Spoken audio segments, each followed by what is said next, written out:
እሺ አንደኛ ጥያቄ ከመጋቢ ሃይማኖት መምህር ምትኩ ጀምራለሁ። ጥያቄው ክርስቲያናዊ የሚዲያ አጠቃቀማችን ምን ይመስላል? ምን መምሰል አለበት? መጠቀም ኃጢአት ነው ወይ?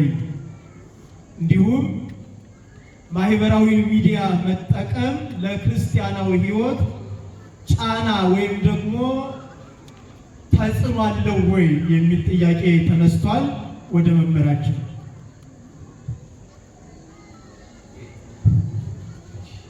እንደምናችሁ አሜን።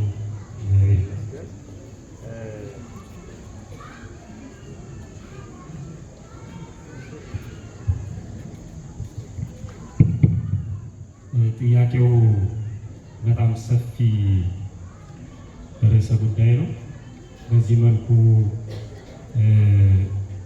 በጣም ባጭር ደቂቃ የሚመለስ አይደለም፣ ግን ደግሞ ብዙ ነገር ታውቃላችሁ ተብሎ ስለሚገመት ዋና ዋና ነጥቦችን ብቻ አነሳለሁ። ይሄ ማህበራዊ ሚዲያ ወይም ሶሻል ሚዲያ የምንለው ማለት ነው የአጠቃቀማችን ሁኔታ ካልሆነ በስተቀር በተለይ እንደ ቤተ ክርስቲያናችን ሐዋርያዊ አገልግሎቱን በተመለከተ ጥሩ ዕድል ወይም ጥሩ ነገር ይዞ ነው የመጣው ማለት ይቻላል። አጠቃቀማችን ላይ ግን ክፍተቶች አሉ። ትክክል ነው። እኔ ዝርዝር ውስጥ ሳልገባ አንድ ሰው ማህበራዊ ሚዲያ ወይም ሶሻል ሚዲያ እንግዲህ ፌስቡክ፣ ቲክቶክ፣ ዩቲዩብ፣ ቴሌግራም፣ ሌሎችንም ነገሮች በጽሁፍም በድምፅም በምስልም መልእክት የሚተላለፍባቸው ልክ እንደ ቀጥታ ስርጭት እንደሚደረግባቸው እንደ ቴሌቪዥን ማለት ነው እጆቻችን ላይ ባሉ ስልኮች መልእክት የሚተላለፍባቸውን ነገሮች ማለታችን ነው። እና ይሄንን እንዴት ነው የምንጠቀመው ስንል አሁን ሁላችንም ስልክ ተጠቃሚዎች ነን እና እዛ ስልክ ላይ እነዚህ ነገሮች ማህበራዊ ሚዲያን በተለይ ፌስቡክ፣ ቴሌግራም፣ ሌሎችንም ለመጠቀም ስንፈልግ የመጀመሪያውና ትልቁ ጉዳይ ዓላማው ሊሰመርበት ይገባል። ለምንድን ነው እነዚህ ነገሮች የምንጠቀመው? ዓላማው ምንድን ነው? አንዳንድ ሰዎች ተጠቃሚ የሚሆኑት ብቻ ሳይሆን እዛ ላይ የተለያዩ ነገሮችን የሚያቀርቡ ሰዎችም ዓላማቸው አሁን ብዙ ጊዜ ሰውን ከሰው የሚያጋጭ በአውደ ምሕረት ላይ ያልተነገሩ ገበያውን ሞቅ የሚያደርጉ ሰዎች እየተፈለጉ የሚለጠፉት ዓላማው የተንሻፈፈ ስለሆነ ነው። ዓላማው ገንዘብ ማግኘት ብቻ ሊሆን ይችላል። ዓላማው የሆነ አካልን ለማጥቃት ብቻ ሊሆን ይችላል። ዓላማው በሕዝብ ዘንድ ተቀባይነት ለማግኘት ሊሆን ይችላል። ግን ዓላማው በጣም ወሳኝ ነው። ስለዚህ አንድ ሰው ስልኩ ላይ ባለው ወይም እጁ ላይ ባለው ስልክ ማህበራዊ ሚዲያን ለመጠቀም ሲፈልግ ምንድን ነው የኔ ዓላማ ብሎ መወሰን አለበት ማለት ነው። ብዙዎች የመጽሐፍት መምህራን ሊኖሩ ይችላሉ፣ የቅዳሴ መምህራን ሊኖሩ ይችላሉ፣ ወይም ተማሪዎች ሊኖሩ ይችላሉ። ቅዳሴ ለመማር ሊሆን ይችላል፣ መጽሐፍትን ለመማር ሊሆን ይችላል፣ ወንጌልን ለመማር ሊሆን ይችላል፣ መዝሙር ለመማር ሊሆን ይችላል። ከትምህርቱ ጋር በተገናኘን ከዓለማዊ ትምህርቱ ጋርም ሊሆን ይችላል። የተለያዩ የሚያቸው ብሎጎች ወይም የተለያዩ የሚያቸው መጽሐፍቶች ሊኖሩ ይችላሉ እና ዓላማ በጣም ወሳኝ ነው። ይህ ሁሉ አማረሽን ገበያ አታውጧት እንደሚባለው ማለት ነው። አንድ ሰው ወደ ገበያ ከመሄዱ በፊት ሊገዛው የፈለገውን ነገር ማሰብ አለበት። የት እንደሚገኝ ማወቅ አለበት። ከዛ በኋላ ወደ ገበያ ሲገባ ሊገዛ የፈለገውን ነገር ብቻ ነው። አንዳንድ ጊዜ ሌሎች ነገሮች እያሉ እሱ መግዛት የሚፈልገው ነገር እንኳን ባይኖር ትቶት ነው የሚወጣው ገበያውን ማለት ነው። ግን ያልወሰነ ሰውስ ምንድን ነው የሚያደርገው? ጃኬት ሊገዛ ገብቶ ጫማ ገዝቶ ሊወጣ ይችላል። 10 ጫማ አለው፣ 11ኛ ሌላ ጫማ ይዞ ነው የሚመጣው። ሲደርስ ግን ጃኬት የለውም ማለት ነው። ስለዚህ አላገኘውም በሚል ሂሳብ ገበያ ላይ ፊት ለፊት ያለውን ነገር ገዝቶ የሚወጣ ሰው አለ። ብዙ ሰዎች እንደዚህ ነው የሚያደርጉት። የሚፈልጉትን ነገር አያገኙ፣ ሲፈልጉም አስበውበት አይደለም፣ ድንገት ነው ወደ ገበያ የሚገቡት። ሶሻል ሚዲያውም ልክ እንደዚህ ነው። የሆነ ነገር ለማየት ገብታችሁ ብዙ ነገሮችን አይታችሁ ትወጣላችሁ። ሰዓታችሁን ጊዜያችሁን ገድላችሁ ግን ምንም ነገር ይዛችሁ ስትወጡ ማለት ነው። እና ሰው ወስኖ መግባት አለበት። ወስኖ ሲገባ ጽሁፍ ከሆነ ወደ ጽሁፍ መደዳ ነው የሚገባው። የሚታዩ ቪዲዮዎች ከሆነ ወደዛ ነው የሚገባው። የሚፈለጉት ነገሮች ደግሞ የት እንደሚገኙ ካወቀ እነዛን ነገሮች ብቻ ነው። በተፈጥሮ በዚህ ፎርማቱ እናንተ የሆነ ነገር ፈልጋችሁ ስትገቡ የማይፈለጉ ነገሮች ብዙ ይወጣሉ። እውቀቱ ከሌለን ደግሞ በጣም ከባድ ነው። እነዛ ነገሮች ላይክ እናደርጋለን፣ ሼር እናደርጋለን፣ ሰብስክራይብ እናደርጋለን፣ እንለጥፋቸዋለን። እኛ ፕሮፋይል ላይ ይመጣሉ። የምንነካቸው ነገሮች ካላወቅን በጣም ከባድ ነው። ስለዚህ የመጀመሪያው ዓላማ ነው። ሁለተኛው እውቀት ያስፈልጋል። እውቀት ያስፈልጋል። ቴሌግራም እንዴት ነው መጠቀም ያለብን? ዩቲዩብን እንዴት ነው መጠቀም ያለብን? እንዴት ነው መክፈት ያለብን? ስለነካነው ብቻ የሚያመጣው ነገር አለ። ስለከፈትነው ብቻ የሚያመጣው ነገር አለ። ሳንሰማው ሳናየው ማለት ነው። አንዳንድ ጊዜ የኛ ህይወት የኛ ጠባይ ያልሆነውን ነገር በሙሉ ፊት ለፊት የሚያመጣበት ጊዜ አለ። እንደውም አንድ ሰው የሆነ ጽሁፍ አገኘና ያንን ጽሁፍ አጋራው ማህበራዊ ሚዲያ ላይ ማለት ነው።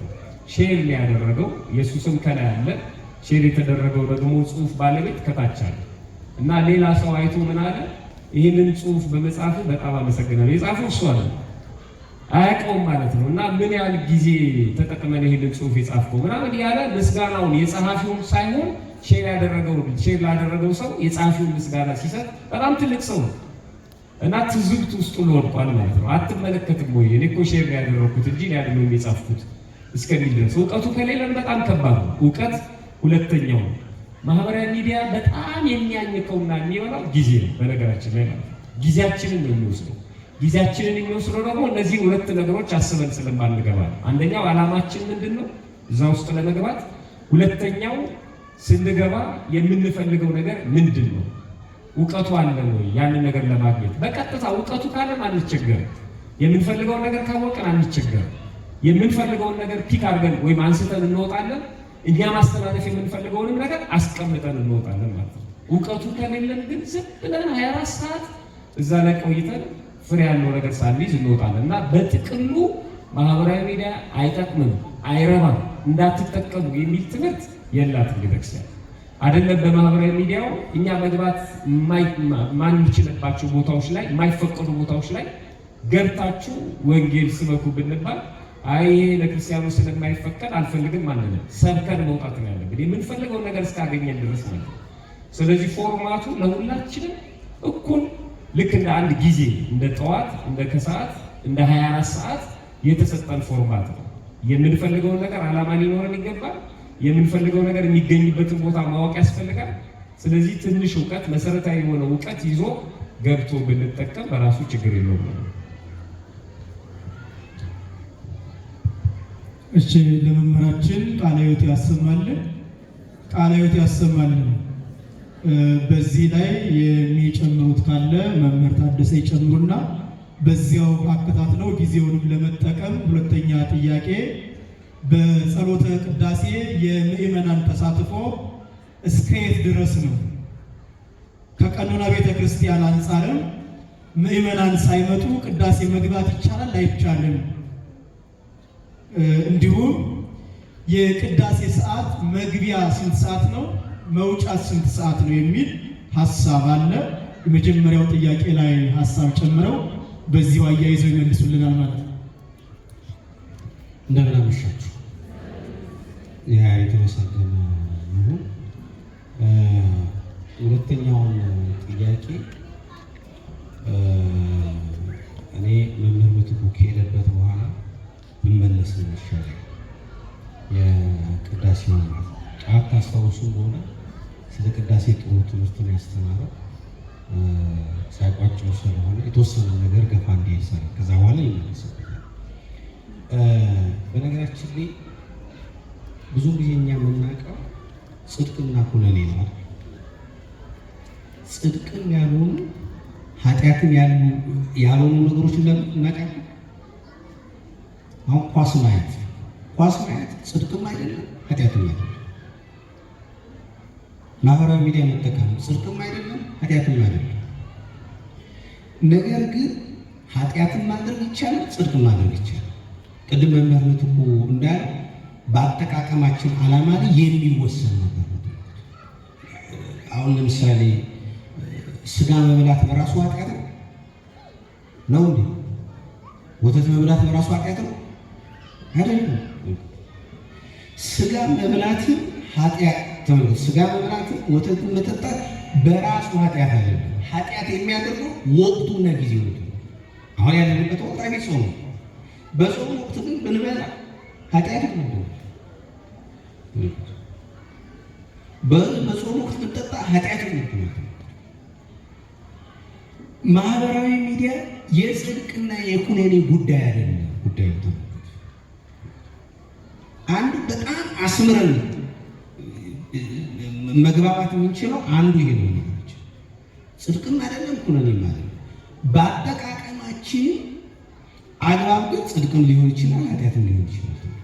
ሰው የምንሳደብበት ከሆነ የምናማበት ከሆነ ሰዎችን ያለ ስም ስማቸውን የምንሰጥ ከሆነ ቤተ መቅደስ መተን ሕሊናችንን፣ ሰውነታችንን፣ ልቦናችንን ሁሉ የክርስቶስን ሕማሙን መስቀሉን እያሰብን መጸለይ ሲገባል ያን ትተን ፌስቡክ ላይ ትዊተር ላይ የምንወጣው ከሆነ ያለ እኔ አንዱ በተለይ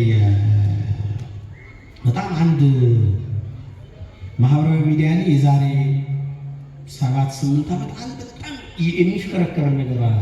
አይታችሁ ነው እና ጌታችንና መድኃኒታችን ኢየሱስ ክርስቶስ ስነ ስቅለት ነው። የስነ ስቅለት ፎቶ ነው እየተሰቀለ ሰው ሁሉ ስልኩን ጌታ እየተሰቀለ ምንድን ነው የሚያደርገው? ሊቀርጽ ነው እየሞከረ ነው። ይሄ ትውልድ ያን ዘመን ቢኖር ኖሮ እውነት የክርስቶስን መከራ መስቀሉ ሕማማቱ እናስባለን ወይስ ፎቶ ልንነሳት ነው? እንደው እግዚአብሔር ነው ስለጠበቀን ስላደለን እንጂ እኮ አሁን እዚህ መካከል እንደው እኔ ሰይጣን ነኝ ብሎ ሰይጣን ራሱ ቢመጣ እባክህ አንዴ ሰልፊ እንነሳለን። ሰይጣን ራሱ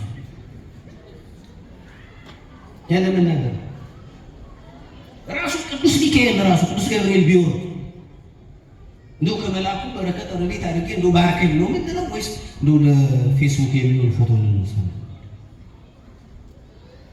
ተመልክቱ። እስከት እንዲሄድ እንድንረዳው ስለምፈልግ ነው። ስለዚህ ማህበራዊ ሚዲያ መጠቀም ጽድቅም አይደለም ኩነኔም አይደለም። ይሄን አንድ እንድትረዱ ይፈልጋል። ሁለተኛ ስለ ማህበራዊ ሚዲያ ስሪት ስናቅ ለምን እንረዳለን? አሁን ብዙዎቻችሁ ማታ ከመተኛታችሁ በፊት ወይም ጠዋት ከእንቅልፋችሁ ስትነሱ ምንድን ነው መጀመሪያ የምታደርጉት? የመጀመሪያ ስራችሁ ነው እንደው ተናገሩ። ሳትዋሹ ጸሎት፣ ስግደት ምንድን የምታደርጉ?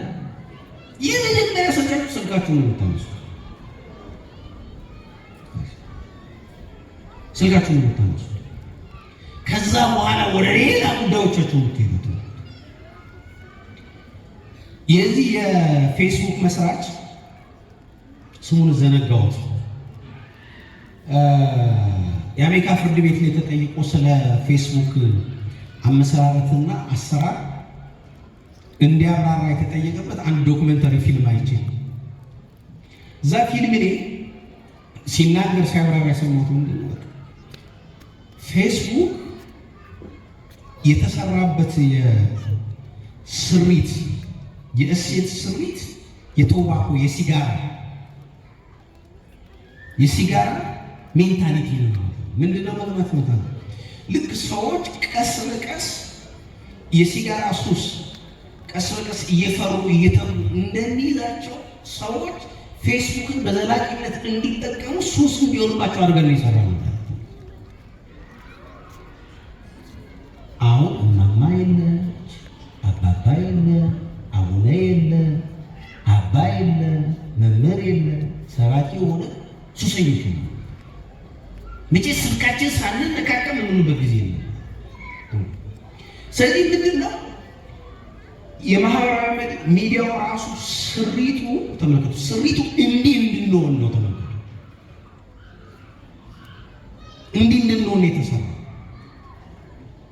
ስለዚህ ክርስቲያን ደግሞ እንግዲህ ተመልከቱ፣ መቼ ዘመን ተጋድሎ እንደየዘመኑ አይደል? ገድል እንደየዘመኑ እንግዲህ አንዱ ልንጋደለው ወይ ደግሞ ተጋድሎ ልናደርግ ከሚገባው ነገሮች አንዱ እንዴት አድርጌ ነው በጊዜ የተገደበ በሁኔታ የተገደበ አጠቃቀም ልጠቀም ይችላል። እሱም አንዱ ምንም ማሳኛ ነው።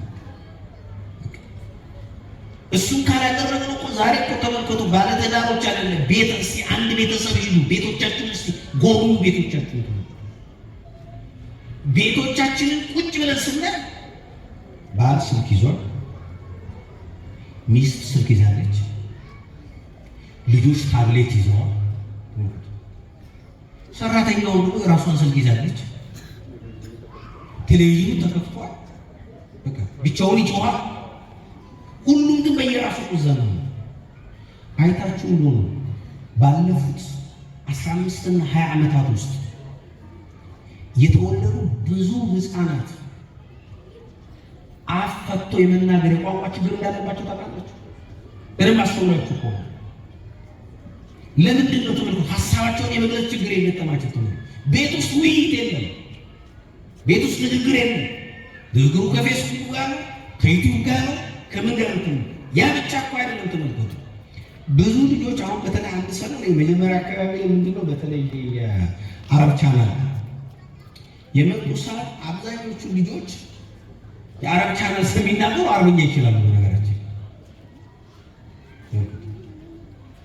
ከዛ በኋላ ምንድነው እያደጉ ሲመጡና በአማርኛና በአረብኛ መካከል ይቀላቀላቸውና ቋንቋ አልባ የሆኑ ልጆች አሉ በነገራችን የትኛው እንደሚናገሩ። ስለዚህ ልጆቻችንን ተመልከቱ፣ ቀጣይ ትውልድ በምን ደረጃ እየገደልን ነው? ባይኔ ምዕራባውያኑ አንድ መፍትሄ አላቸው። በጣም አውሮፓ ያየዋቸው አንድ ተሞክሮ ነው መሰለኝ። መንግስታቱም እያደረጉት ሰው ከዚህ ከኤሌክትሮኒክስ ሚዲያ አጠቃላይ የመራቂያ ወራት ሳምንታት አላቸው።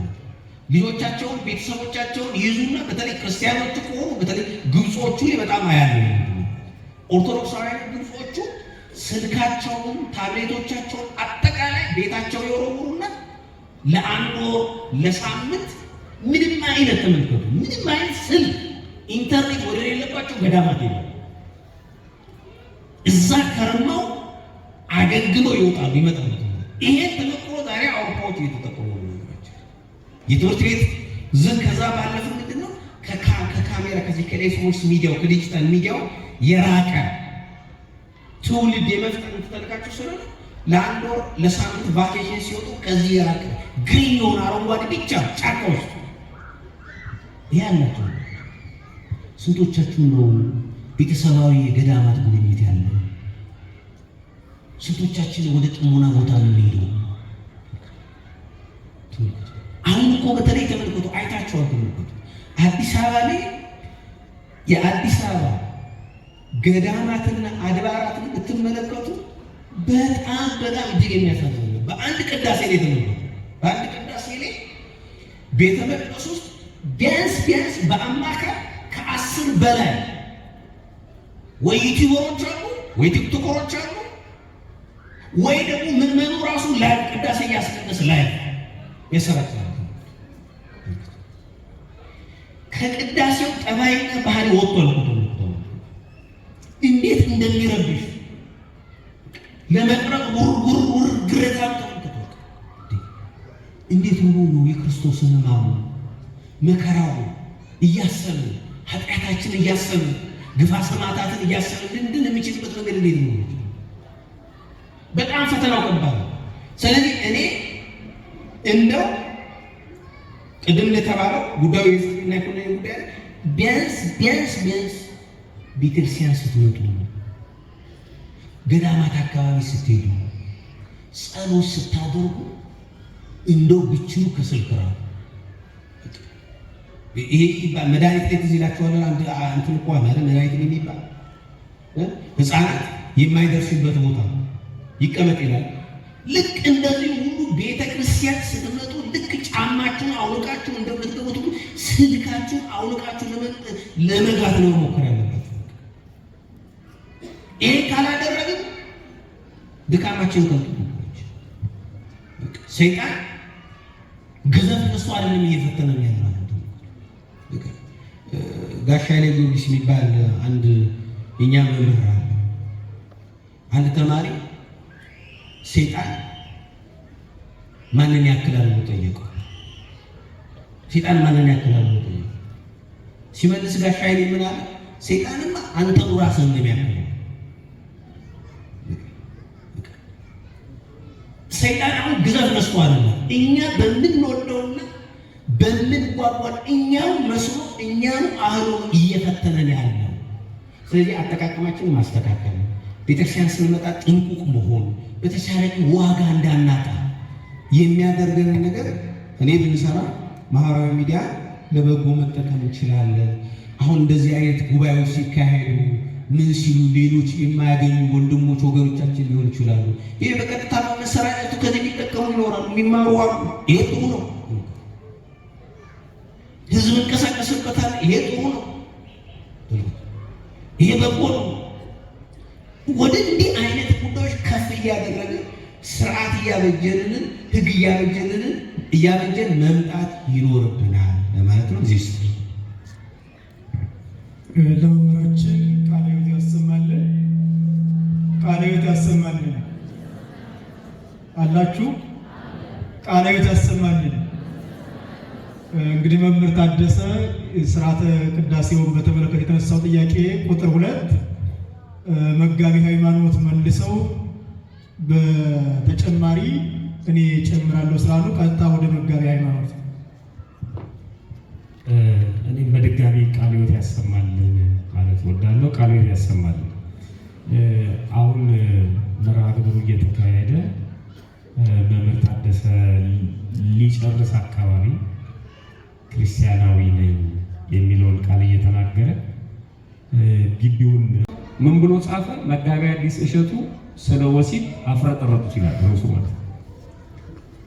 እንዲህ ተብያለሁ ለዚህ ስለዚህ ምንም እንዲቀርጸው አልፈልግም ነው። እውነት ነው። ኤቲክስ የለንም እውነት ለመናገር ማለት ነው። እንደዚህ ከሆነ ምን ያደርግልናል ሚዲያ ማለት ነው? አይ አነጋገርናቸው እነዛን ሰዎች ጠርተው አይ ሰው እኮ ሆቶ ነው ወደ እንትኑ እንዲመጣ ነው እያታላልን ሰውን እያጭበረበርን እውነቱን ሳንናገር ጽድቅ በሚሰራባት ቦታ እውነት በሚነገርበት ቦታ በቃ እርሱን መናገር ነው የሚፈልግ ማይፈልግ ይተው። በኢዴከ ነው አበዘፈቀድከ እንጂ ወደ ፈቀድከው ስደድ ነው። እውነቱን ማስቀመጥ ነው። ቤተክርስቲያን ሌላ ምን የምትለው የለም። ስርዓተ ቅዳሴ ነው የምትለው እንጂ ሌላ የሚያጋግል ርዕስ አትፈልግም። ስለዚህ ተሳታፊዎች ስንሆን ይጠፋል። ሁሉም ነገር ነው የሚጠፋው። እርግጠኛ ነኝ።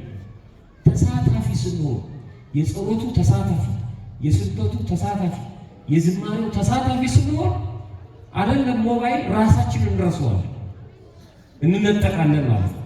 የሚያውከንን ነገር በሙሉ ትተን የምንመጣውና ተሳታፊ መሆንን መልመድ አለብን ለማለት ነው። ቅዳሴ ላይ ጠዋት ላይ በስፋት ተናግሬያለሁ። ቅዳሴ በራሱ በሰማይ ያለችው ድል የነሳችው ቤተክርስቲያን በምድር ያለችውና በተጋድሎ ያለችው ቤተክርስቲያን ሁለቱ የሚገናኙበት ቅዱሳን ሰማያውያኑ ከምድራውያኑ ጋር የሚገናኙበት ማለት ነው። አንድ ምሳሌ ሊቀ ትጉሃን ኃይለ ጊዮርጊስ ዳኜ በጣም የምንወደው መምህራችን ነው እና እሱ ሲናገር የሰማሁትን ተናግሬ የቅዳሴን ክብር ጠቅለላ አድርጎ ስለሚያስቀምጥልኝ ማለት ነው። በአንድ ቦታ ንጉሱ የሚያስቀድሱበት አንድ መቅደስ ነበር እና ካህኑ ቅዳሴ ሲቀድስ የድሮ ነገስታት በንጽህና በቅድስና ከልቡ ድምፅ ብቻ ሳይሆን ማለት ነው በአገልግሎቱ የሚማረካቸውን ሰው ሁልጊዜ ሲመጡ እሱ እንዲቀድስ ያደርገው ከሊቀ ጳጳሱ ጋር በመነጋገር እና ንጉሱ ባሉበት እኮ እቀድስ ነበር ብለው ይናገራሉ ማለት ነው።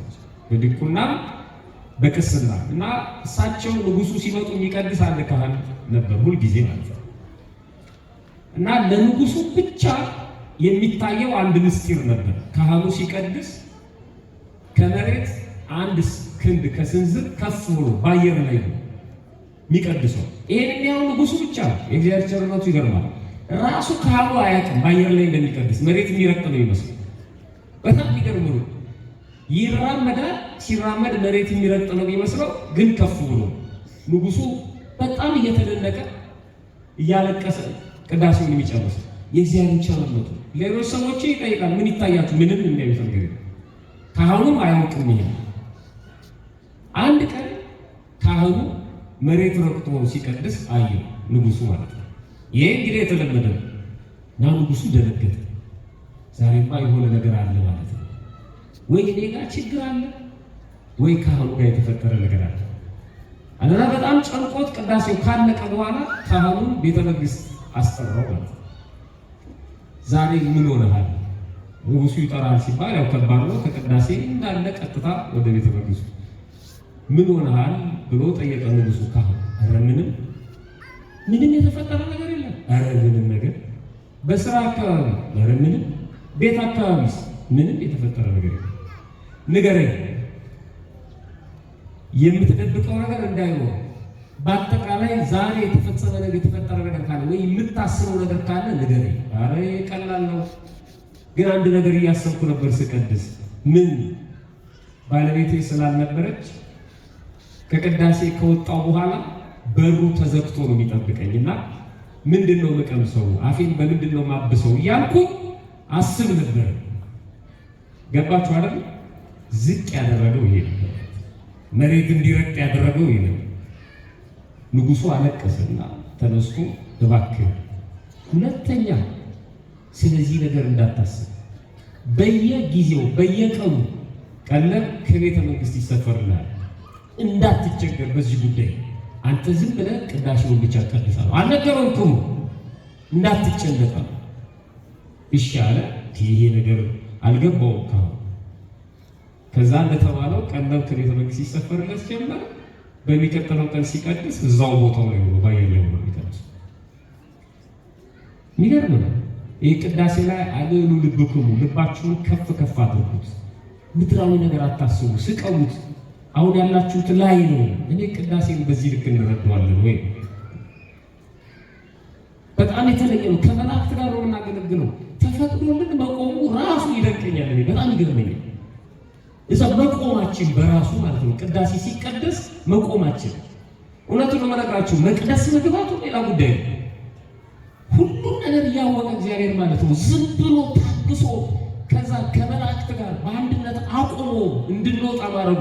ቅዳሴ ላይ ሰምታችኋል። በሰላም እንደገባን በሰላም ምኞት አለ፣ ጸሎት አለ፣ ይለምናሉ።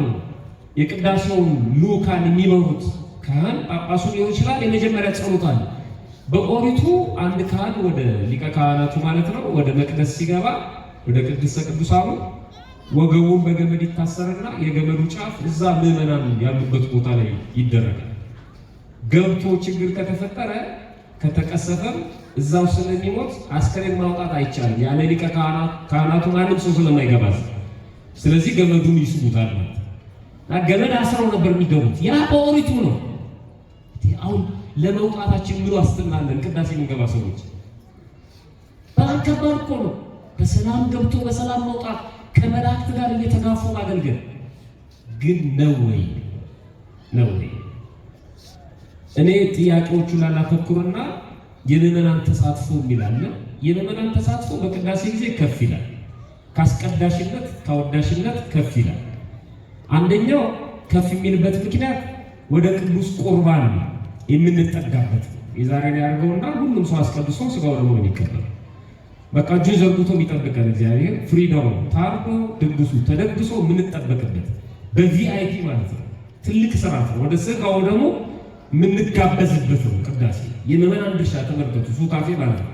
ሁለተኛው ምዕመናን በተሰጦ ይሳተፋሉ። በመመለስ ቅዳሴው ሶስቱም ወገኖች ቢሳተፉበት ነው። ካህኑ፣ ዲያቆኑ፣ ምዕመኑ። ምክንያቱም የቅዳሴው ስርዓተ ቅዳሴው ላይ ይህ ዲ የሚል አለ፣ ዲያቆን ይበል ወይም ይህ ካ የሚል አለ፣ ይላል ካህን። አሁን ቀጥሎ ካህኑ ይላል፣ ቀጥሎ ዲያቆኑ ይላል፣ ቀጥሎ ህዝቡ ይላል። ስለዚህ ቅዳሴ አሟይ ነን። ምዕመናን ራሱ ቅዳሴ የሚያሟሉ ናቸው። ተሰጥቶን በደንብ መቀበል አለባቸው። ለዚህ ዝግጁ ነው ወይ ለማለት ነው የምንመጣው? በፍጹም የሚረዝምብን ለዚህ ነው፣ የምንቆራጠጠው ለዚህ ነው። ተሳታፊዎች አይደለም እንደነገርኳችሁ። ለማጥናት እንሞክራለን፣ ተሰጥኦ አለ፣ በመጽሐፍ ተጽፏል። አሁን እጃችን ላይ ባለው ስልክም አለ። ምን ነው እግዚኦ መሐረነ ክርስቶስ እንላለን። ተንሱ ለጸሎት ሲል ማለት ምንድነው? ሰላም ለኩልክሙ ሲል ምንድነው? ይሄን በትክክል ብንል እኮ የሚያዛጋን የሚያንቀላፋን የምንቁነጠን ሁሉ ይጠፋል ማለት ነው። ስለዚህ ተሳታፊ ነው የመኖሩ ሱታፌ ቅዳሴ ላይ ማለት ነው። አለባበሳችን ነጭ እንዲሆን ያስገድዳል ስርዓተ ቅዳሴው። ቀለም የገባ ልብስ እንዳይለብሱ ይላል ማለት ጌጣጌጥን ለመንቀፍ ነጭ ነው፣ እንደ መላእክት ነጭ ነው። ክርስቶስም የባህሪ ክብሩን ሲገልጥ በደብረ ታቦር የታየው ነጭ ነው። ከኃጢአት የመንጻታችን የጸጋ ልጅነት የማግኘታችን ምሳሌ ነው። ከዛ በኋላ የመጀመሪያው ቅዳሴው ከመጀመሩ በፊት መገኘት አለበት ይላል። አሁን ድግስ ቤት ስትጠሩ፣ ሰርግ ቤት ሙሽሮቹ ከገቡ በኋላ ነው የምትሄዱት ወይስ ሙሽሮቹ ከመግባታቸው በፊት? ሙሽራው ከገባ በኋላ ሁሉ ነገር ይጀመራል እኮ በቃ ቀድሞ ነው የምንገኘው ቅዳሴ ላይ። ይሄ ማለት ምን ማለት ነው? ሰርግ ተጠርቶ ሰውየው እየተበላ እየጠጣ ሙሽሮቹ መጥተው ማለት ነው ምግቡን ብድግ አድርጎ በልቶ አፉን ጠራርጎ ቶሎ ብሎ እንደሚወጣው ማለት ሰርግ ላይ እንደዚህ ይደረጋል። ይሄ ተራ ሰርግ ነው። ቅዳሴውን ደግሞ አስቡት። ቀድሞ መገኘት፣ ደጅ መጥናት፣ ቀድሞ መገኘት አለበት። አለባበሱን ማስተካከል አለበት። መግቢያውን ማወቅ አለበት። ወንድ ከሆነ በየትኛው በር፣ ሴት ከሆነች በየትኛው በር ነው የምትገባው። የካህኑን በር መንካት የለበትም። የሚቆምበትን ስፍራ ማወቅ አለበት። ስርዓተ ቅዳሴው አስቀምጦታል። ሁሉም እያንዳንዱ እንደ ማዕረጉ እንደ መላእክት በየማዕረጉ ይቆም ነው። በጣም የሚገርም ነው። እንደ መላእክት በየማዕረጉ ይቆም። ሶስት ጾታው ምዕመናን መጠበቅ አለባቸው። ትክክል ነው። ካህኑ አይደለም ምዕመን፣ በዙሪያ ያሉትን አብረውት የሚቀድሱት ከመልበሱ ሁሉም መሟላታቸውን ይመልከት። ወደ በስልጣን በማዕረግ ወደሚበልጣቸው ካህን መጥቶ ያስማርካሉ። ልብሳቸውን ይለብሳሉ። ከመልበሳቸው በፊት ልብሳቸውን ያረጋግጡ። ረዘመኝ፣ አጠረኝ፣ ሰፋኝ፣ ጠበበኝ ብሎ ማውለቅ አይቻልም። ተባርኮ ከተሰጠው ከለበሰ በኋላ የስጋና የመለኮት መዋሃድ ምስጢር ስለሆነ ማለት አንድ ካህን ለብሶት ያልተመቸኝ ብሎ መወርወር አይችልም። መጀመሪያ ተጠንቅቆ ነው ያነሳው ልብሱን መርጦ ማለት ለክቶ ምን ብሎ ሳይለብሰው ከዛ ያስፈርካል፣ ይለብሷል። ከዚህ ነው የሚጀምረው ማለት ነው። አብሮት መሟላታቸውን ቼክ ያደርጋል፣ ይለብሳል። ከዛ ቅዳሴው ከመጀመሩ በፊት መጋረጃ ገልጦ ምዕመናንን ይመለከታል። መጥተዋል ወይ እነሱ መሟላት አለባቸው፣ ቼክ ያደርጋል። ከዛ በኋላ ቅዳሴው ይጀምራል። ግብጾቹ የተጠቀሙበት ነው። ይሄንን አሁን ግብጾች የእሑድ ቅዳሴ በመታደስ ወርቁ ማይቶታል። ግን ጀርመን ውስጥ ትልቅ ገዳም አላቸው፣ የአባ እንጦንስ ገዳም። ጠዋት ላይ ከጠዋቱ 3 ሰዓት እሑድ ማለት ነው ቅዳሴ ይገባሉ። ጠዋት 3 ሰዓት እና አቡነ ቄርሎስ የሰሜን ወሎ ሊቀ ጳጳስ ነበሩ። ጥያቄ ጠይቀናቸው ነበር። እንዴት በሰንበት እንደዚህ አርፍዳችሁ? የ1 ሰዓት ተኩልና የ2 ሰዓት መንገድ ምዕመናን ነድተው ነው የሚመጡት። በጣም ወጣ ያለ ስለሆነ ከከተማ እነሱን መጠበቅ አለብን ይላሉ። ከዛ 3 ሰዓት ይገባሉ። ወደ 6 ሰዓት አካባቢ ይቆያል። ሊቀ ጳጳሱ አውደ ምሕረት ላይ ይወጣሉ። ሁሉንም ቅባ ቅዱስ ይቀቧቸዋል። በፖስታ የታሸገ ነገር አጠገባቸው ያስቀምጣሉ። ይሄ አስራታቸው ይዘውት ይመጣሉ ማለት ነው። ከዛ በኋላ ሁሉም ወደ መመገቢያ አዳራሽ ይገባል። ምግባቸውን ይመገባሉ። ሕፃናት ወደ መጫወቻ ክፍል ይሄዳሉ። የቴሌቪዥን ሩም አላቸው። ሙሉ ቀን እዛ ይቆያሉ ገዳም ውስጥ ማለት ነው። ማታ 10 ሰዓት ላይ ምሳ በልተው ተባርከው ተነስተው ይሄዳሉ። ሁሉም ቆራኞች ናቸው። ሙሉ ሰንበት እዛ ነው የሚያሳልፉት ማለት ነው። በጣም ነው የሚያስቀምጡት እነሱ። እኛ ጋር አንዳንድ ቦታ ላይ ማለድ ተብሎ ሲገባ ሰው አይኖርም። እሱን እኔም ጠይቄያለሁ በግል ማለት ነው። ብዙ ጊዜ ችግር አለ። ቆራኙ በጣም ስለሚበዛ ቅዳሴ በሰንበት 12 ሰዓት ቢገባ 4 ሰዓት ነው የሚወጣው ማለት ነው። 4 ሰዓት የሚወጣ ከሆነ ደግሞ እኛ 6 ሰዓት እንመጣለን። እንዲሁ እንኳን ዘንቦብሽ እንደውም ጤዛለሽ 3 ሰዓት እንመጣለን ማለት ነው። 4 ሰዓት አቁርበን እንሄዳለን ማለት ነው። ሁለተኛ መስዋዕትነት መክፈልም ያስፈልጋል። ሁልጊዜ በየሳምንቱ አንቆርብም። በተለይ በምንቆርብበት ዕለት እዚህ ውስጥ ብናደር ምን ችግር አለ? ቅዳሴው ሰዓቱ እንዳያመልጠን ማለት ነው። ኪዳንም አድርሰን አስቀድሰን እዚህ ብናድርስ ባይሆን ሰበካ ጎዩ ለቆራቢዎች ልክ ለአገልጋይ ካህናት ማረፊያ እንዳለ ለቆራቢዎቹ ማመቻቹልን ማለት ነው። ደስተኞች እንደሚሆኑ እርግጠኛ ነኝ። መጠለያ ሊመቻች ይችላል፣ አዳራሽ ሊመቻች ይችላል። ቆራቢዎች በስነ ስርዓት ጸሎተ ማጥንት እየተደረገላቸው አድረው ስጋውን ተቀብለው የሚሄዱበት በተወሰነ ጊዜ ረፈድ ማለድ ብለን ብንመጣ በራሱ ችግር የለውም። ስለዚህ ማንን ተብሎ የሚገባው 10 ሰዓት አይገባም። እርግጠኛ ነኝ ግፋ ቢል 11 ሰዓት ወይ 11 ሰዓት ከ20 ነው። ከ12 ሰዓት 45 ደቂቃ ምናምን ነው ቀደም የሚለው ማለት ነው። ስለዚህ እሱ ለማስተካከል መሞከር ነው እንጂ ትክክል ነው። ምዕመናን ይምጡ። ምዕመናን ከቀሩስ ቅዳሴ አይገባም? ይገባል። ምክንያቱም ክርስትና የሚነሱ ሕፃናት አሉ፣ የሚቆርቡ አረጋውያን አሉ። ምዕመናን እኛን ጠብቃችሁ ነው መምጣት ያለባችሁ ብለን እኛም የምናረፍት ከሆነ ከባድ ነው። እኛም ዘግይተን ልክ ራሳችንን እንደ አስቀዳሽ ብቻ ሳይሆን እንደ ቀዳሽም አድርገን መቁጠር አለብን። የሚቀድሰው ካህን ኪዳን ለማድረስም ቀድሞ መገኘት አለበት። ኪዳን ሳያደርስ ሳያስደርስ መቀደስ ስለማይችል እዚህም ያድራሉ። ስለዚህ እኛም አስበንበት በሳምንት አንድ ቀን መስዋዕትነት መክፈል ይጠበቅብናል። በእውነት ቃለ ሕይወት ያሰማልን፣ ቃለ ሕይወት ያሰማልን። እዚሁ ላይ መምህር ታደሰ ይጨምሩበታል። ምናልባት በዚሁ አጋጣሚ ዛሬም ከዚህ በፊትም ስንነጋገር እንደነበረው ብዙ ጊዜ ምዕመናን ይሄ የእናንተ ችግርም እንደመሆኑ መጠን ሳያስቀድሱ መቁረብ እንደማይቻል ሁሉ ማስቆረብስ ይቻላል ወይ? በዚሁ ላይ ማለት ሕፃናቱን ይዞ መጥቶ ሳያስቀድሱ እኔ ትንሽ ወደ ኋላ ልሂድና አንዳንድ ነገሮችን ልጨምር። እኔ ትልቁ መሰረታዊ የብዙ ጉዳያችን የብዙ ነገሮቻችን ምስቅልቅል ኦርቶዶክሳዊ አረዳዳችን ላይ ብዙ ስህተት አለ። ከልማድ ጋራ ምናምን የደበላለቅናቸው ማለት ያረዳድ መዛባቶች አሉ እኛ ጋር ማለት ነው። እኔ ከዚህ አንጻር ቅዳሴ